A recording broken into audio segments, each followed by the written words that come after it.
This is a short video on how to get started on your compare contrast essay. So we're going to go to Google Classroom. I usually like to type in classroom.google.com, and you see we have this assignment. You also see that I have directions and how points are organized, and how the actual essay will be organized. So let's dig into the instructions. We're going to click on View Instructions. You will see the actual documents that are assigned to you in the upper right-hand corner of your own Google Classroom. This is sort of like my teacher version. So all of the documents, even the ones that are assigned to students, are in one place. You'll see yours like in the upper right-hand corner with your names on them for this document right here. So this is our beginning document. It is the gray shaded document. Once you've finished with this thesis statement, topic, sentence, brainstorming space, which is 40 points, which is right here, you're then going to move into the actual essay outline and organizer, and you'll type right into it. And that is the pink, blue, and green, which is right here. Once you're finished with this pink, blue, and green outline map, you will literally just copy and paste word for word from that outline map and drop it into a Google Doc. So let's get started with what we did in class today, which is this thesis statement outline space. So we talked about having one universal idea and thinking how it is present in. So you're thinking about one universal idea that is shared between both texts. And let's say that idea is empowerment or self-determination. And actually, if you Google the universal idea or the word empowerment, you do see self-determination as a synonym or a like word to empowerment. So this might be my universal idea. And I think, okay, is this evident or is this conveyed in the text?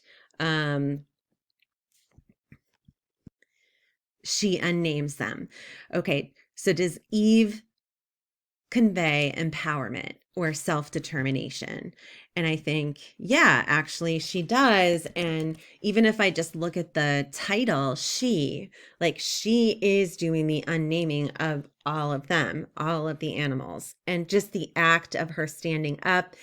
And I think through the my own remembering of the story, and then I think, okay, part two of the story, right? And what does she realize? There's this big moment of recognition for her at the end and what it means to not have the names. And then she approaches Adam. So there's a lot of things in there that can support a claim that it is about empowerment or self-determination. So I think, okay, cool. Now, is that going to work for the second text? So you have to choose one of the three texts that we have read to compare contrast to Eve, her story. She unnames them. And so I suggested Rock Ghost Willow Deer, right, which is this one, the most recent essay that we wrote about imagery like the bloodline, blood, beading, beadwork, all that kind of stuff by Allison Adele Hedgecoke. And I linked it into Google Classroom. I suggest it because it's recent. You just read it, wrote about it, and you should have it annotated, all of these stories. If you don't, it would be here. And if that doesn't work and you're thinking, no, I really liked Santha and that story by any other name, that is linked here if you don't have your copy of the annotated version. However, a lot of those annotations that you did for the Rock Ghost Willow Deer was about universal ideas. So I think it would be nice, to go back to that. So let's say you're also, I'm not really sure if empowerment or self-determination is a good universal idea. Let's check it out in my second text. It works for Eve and she unnames them, but does it work for Santha in by any other name? okay, well, what does she do? And what is her objective or her purpose? And what happens in the story and what's important to her? And I think, okay, yeah, I kind of get that empowerment would work for her because of this, this, and this as you're thinking through. Same thing with Alice and Adele Hedgecote in Rock Ghost Willow Deer. What is she empowered to do? How does she determine uh, her happiness? How does she determine her goals? How does she work out who she is? Like, what initiative does she take? And so you're just kind of thinking in your head, like, what do I know about the words empowerment and self-determination? How does that apply to what is happening with the narrator or the author or the character of Eve? And how does it play out? And so that would work for both texts. Another one that we talked about in class might be curiosity.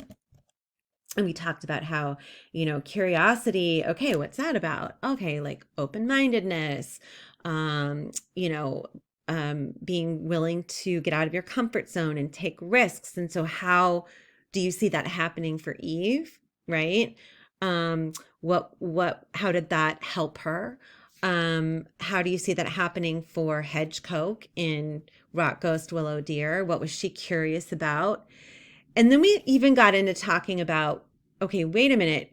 If Eve is curious about unnaming animals, and then like look at the very last line of the text on page 3, right? And it talks about what she does, like what is her final action in that short 3-page text. And you'll realize, oh, wait a minute, I'm not going to say, but if you look at that last line, I mean, we talked about what her final act is in that very last page when she's speaking with Adam, and how does that relate to her curiosity and getting out of her comfort zone? And so, okay, where does it fit with the other text by Santha? What is Santha curious about? And that's where you're kind of going in that direction as you make a decision.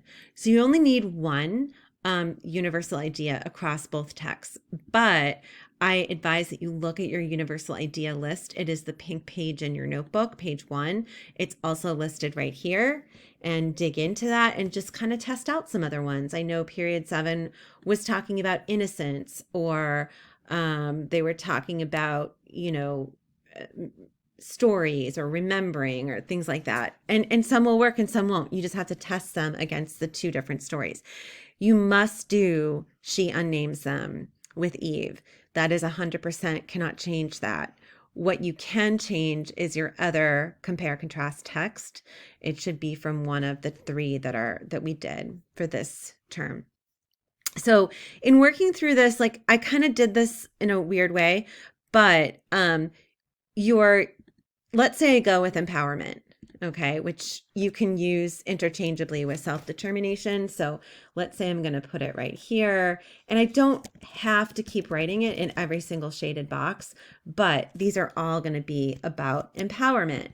Why? Because once you choose your universal idea, it is one universal idea for both texts. That's the compare. That's the like comparison. What is going to be different is how that universal plays out, and like what is the impact of that universal idea between Eve in She Unnames Them and between your second text, whether it's Adele Hedgecote in Rock Ghost Willow Deer, the bleeding in blood one, or if it's Santha by any other name. So again, empowerment, or whatever universal idea you choose. So this is how you complete this first box. This universal idea of empowerment allows Eve to discover what, right? It could be anything. There's a billion things. Like, what did she discover? If you put identity, I'm going to ask you to dig deeper. What do you mean identity? What's important about that identity? Tell me more about that identity. Same thing with names. Like people were saying, well, she questions names. Okay, well, what does that represent? What do names represent? What's so important about names? What if names didn't exist, right? So just be careful with identity and names and push yourself to say, well, what do you mean by that? Or what's underneath that? And dig a little bit deeper to get more analysis. This is what Eve questions. It's not what you question. So, what does Eve question? And that's maybe a little bit challenging, but it's what does she experience in her life that she's willing to go against the grain? She's willing to stand up and question the status quo or what is done every single day. Like, she's willing to take a stand. Confront is like if you were to confront someone. So you're assertive, you get up there, you speak your voice, you speak your mind.